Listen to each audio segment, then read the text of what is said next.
These erode public trust, spark division, and fuel disaster and chaos. The Philippines cannot afford to ignore these threats.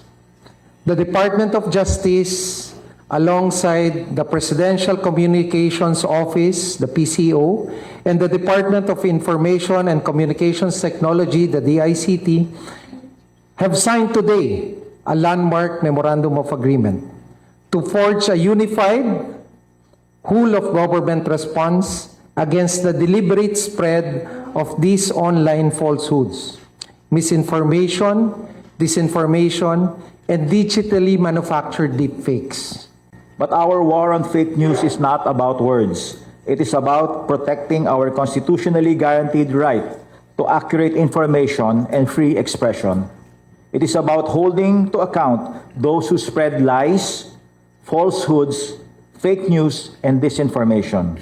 So today, the PCO, the DOJ, and the DICT are joining forces to establish a unified framework against fake news, online disinformation, AI-generated deepfakes, and digitally altered media. Kami po naman sa DICT, we provide the technology, cybersecurity, and infrastructure to defend truth in the digital space. Again, bakit natin ginagawa ito? Dahil ang impormasyon ngayon ay kasing lakas ng armas. Misinformation can cause panic, distort decisions, and weaken trust in institutions. At kapag nawala ang tiwala, mahihirapan tayong panatilihin ng isang matatag na bansa.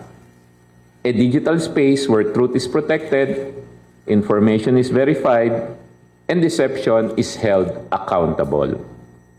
This is not just government acting on its own. This is a national responsibility po.